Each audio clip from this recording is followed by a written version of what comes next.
Good afternoon, circus friends. It is Thursday, April the 13th, and I'm here from the circus office with the fourth part to our series, So You Think You Want a Pug. The title of this one is going to be about breathing issues that dogs or pugs may have. You may hear a lot of people say, oh, you're going to need a pug. Oh, gosh, that's cruel. They can't breathe. And so before you get your pug, I'm going to give you some tips and pointers that might help you reduce the chances that they will have serious breathing problems. Okay, first off, the pug is a brachiocephalic dog. That means that his face is flat and smushy and cute. Um, Frenchies are like this, bulldogs are like this, they're brachiocephalic, and they can have breathing problems, and they can get overheated easily if they're outside in the heat because they just don't get as much air and oxygen to their bodies as they might need. There are basically two reasons for this. That according to my veterinarian, and from what I've read, there are two things that cause this. First, they could have the nares, the holes in their nose are too small. You can see that. That's something physical that you can see. And the second thing that causes it is their soft palate, which is not the roof of their mouth, but it's like at the back of the roof of their mouth, can have some excess skin. And that would cause them to snort and snore and possibly not breathe very well.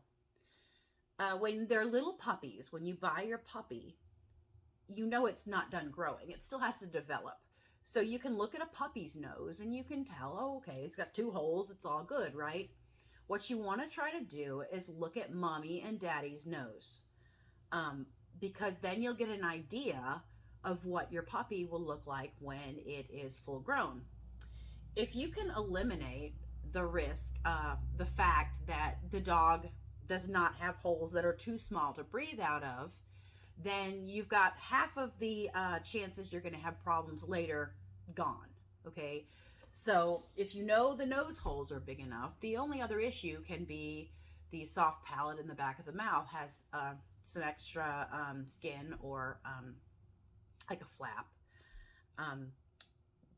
If you have a pug or a brachiocephalic dog, you probably know that they tend to snore and snort and reverse sneeze and make all kinds of wonderful sounds that these dogs are known for. And most of that has to do with that thing on the soft palate, that, especially when I lay my Frenchie on his back and he falls asleep, like, because it makes everything kind of go back there and it makes the snoring noise. So be careful with that.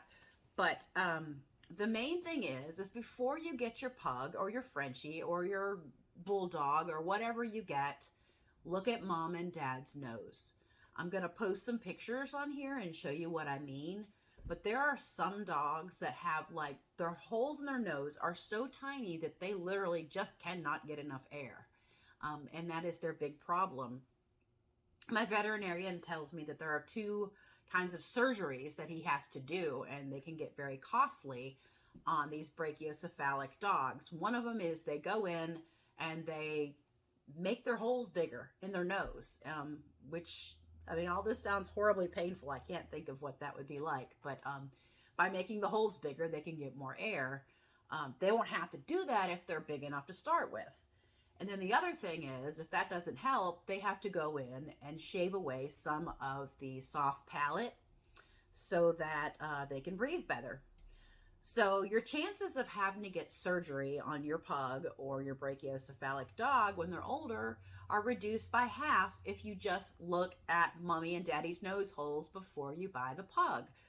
Because chances are that's what your pug is going to look like when it is older. And yay, right? So by looking at mommy and daddy's nose holes, I know this sounds like absolutely insane, but it really makes sense if you think about it. And knowing that, or at least knowing by genetics that your puppy is probably going to look pretty much the same as mom and dad, you've already eliminated half the chance of the possibility that your dog is going to have a costly surgery when it is older because it can't breathe. Here at Circus Pugs, that is what we do.